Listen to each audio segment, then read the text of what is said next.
முன்னொரு காலத்தில் உக்கிரசேனன் என்ற மன்னன் வசித்து வந்தான். கம்சன் என்ற பெயருடைய அவனது மகன் இளவரசராக மதுராவை ஆண்டு வந்தான்.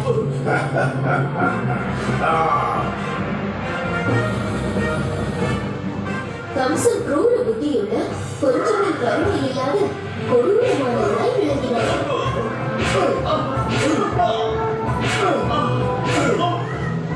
மதுரா நகர மக்கள் எல்லோரும் அவனது கொடூர குணத்திற்கு அஞ்சு வாழ்ந்து வந்தனர்.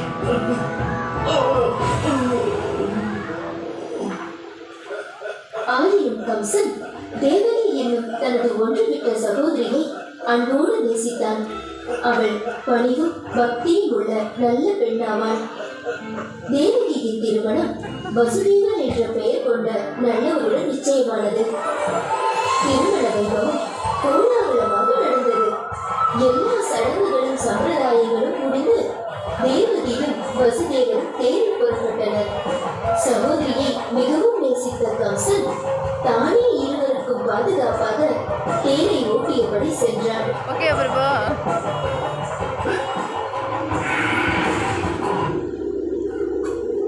அவர்கள் செல்லும் வழியில் திடீரென்று வானத்திலிருந்து பெருகுரல் ஒன்று அசைவியாக கேட்டது. கம்சனே, எதற்காக ஆனந்தப்படுகிறாய்? நீ மிகவும் நேசிக்கும் சகோதரியான தேவகியின் மகன் உன்னை கொல்லப் போவது நிச்சயம். அவளது 8வது குழந்தை உன்னை நிச்சயம் கொல்லும்.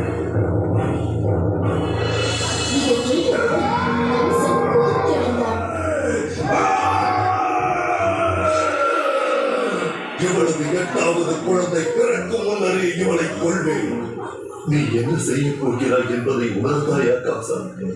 உன் சகோதரியின் திருமண நாள் அன்றே அவளை கொள்வது நீதியா?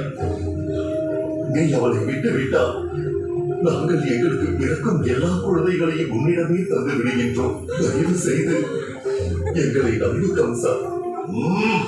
நான் தேவகியை விட்டு விடுகிறேன். ஆனால் நீங்கள் கொடுத்த வாக்கை காப்பாற்றுவீர்கள் என்று நான் நம்புகிறேன். பின்னர் அவன் திருமண ஊர்வலத்தை மதுராவை நோக்கி திரும்பி செல்லுமாறு ஆணையிட்டான். மதுராவை சென்றடைந்த உடனே தேவகி வசுதேவர் இருவரையும் சிறையில் இட்டார்.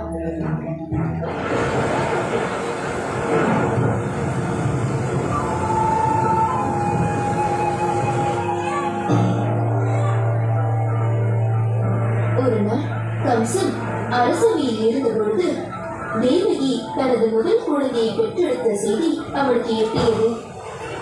உடனே கம்சன் சிறைசாலைக்கு விரைந்து சென்றான்.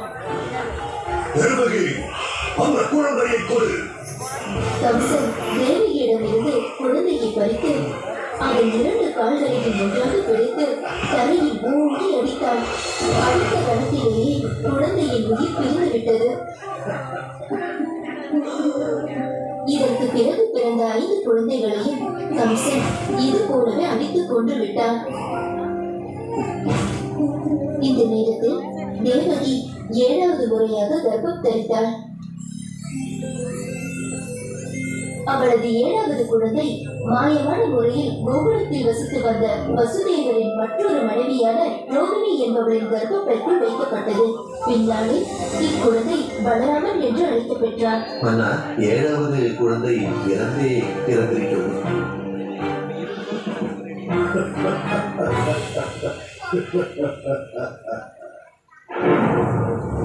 ஆவணி மாதம் 8ஆம் நாள் அன்று பெரும் புயல் காற்று மதுரா நகரத்தை சூழ்ந்து வீசிற்று. பெரும் கருணைய கூட்டங்களிடையே மழை கொட்டோ கொட்டென்று கொட்டியது.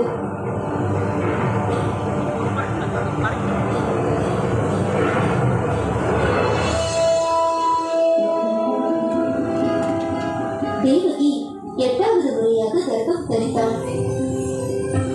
திடீரென மகாவிஷ்ணு அவர்கள் முன் தோன்றி,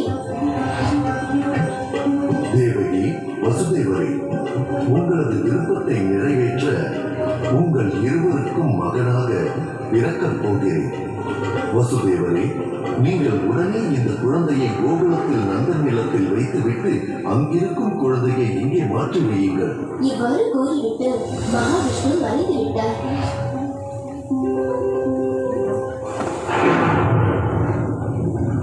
அன்று நள்ளிரவு தேவகி ஒரு ஆண் குழந்தையை பெற்றெடுத்தார். என்ன அற்புதம்! என் கைவிலங்குகள் தானாகவே கழன்று விட்டது.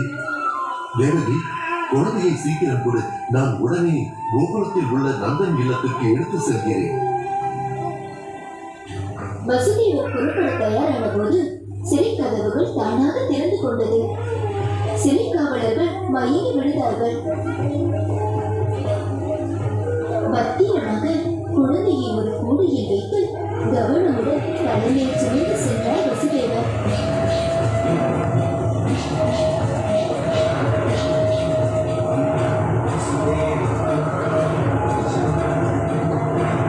கோகுலத்தை நோக்கி அவர் நடந்தபோது அவரை ஆதிசேஷன் பின்தொடர்ந்தார். வைகுண்டத்தில் அவன்தானே விஷ்ணுவின் படுக்கை.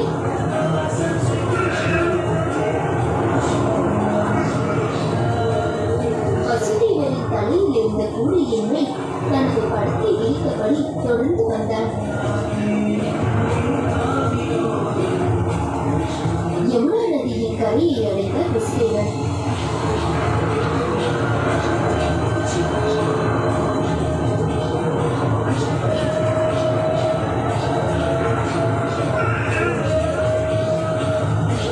அவரை ஆச்சரியப்படும்படியாக நதி 2 பகுதிகளாக பிரிந்து அவருக்கு வழிவிட்டது.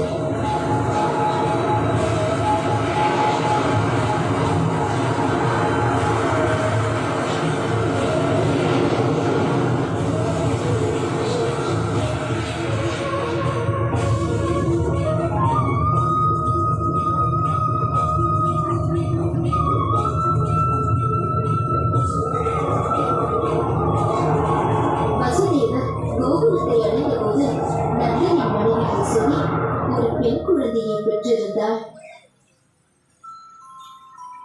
வசுதேவர் கிருஷ்ணனை அந்த தொட்டிலில் கிடத்திவிட்டு அருகில் இருந்த பெண் குழந்தையை எடுத்துக்கொண்டார்.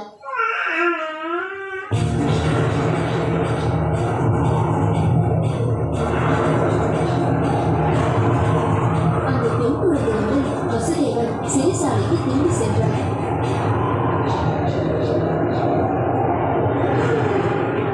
அவர் பெண் குழந்தையுடன் சிறைக்கு வந்ததும் சிறை கதவுகள் தானாக பூட்டிக் கொண்டன. காவலர்கள் எழுந்து கொண்டனர். குழந்தையின் அழுகுரல் அவர்களின் காதுகளை எட்டியது. சிசுவின் அழுகையை கேட்டதும் அரசனுக்கு செய்தியை அறிவித்தனர் காவலர்கள்.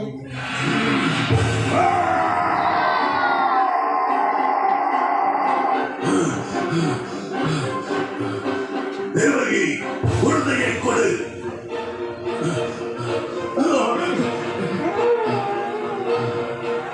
கம்சா, உலகமே நடுங்கும்படியான போர் வீரர் நீ. உன்னை எப்படி இந்த சிறு பெண் குழந்தை கொல்லும்? வசுதேவரின் வேண்டுகோளை கம்சன் காதில் போட்டுக் கொள்ளவே இல்லை. ஆனால் அந்த சிறு பெண் குழந்தை கம்சனின் கைகளில் இருந்து நழுவி காற்றில் பறந்து சென்று அது துர்கா தேவியின் வடிவம் எடுத்துக்கொண்டது. சூதுமனம் கொண்ட கம்சனே, உனது பலத்தை எல்லாம் இது போன்று குழந்தைகளை கொல்வதில் காட்டுகிறாயே.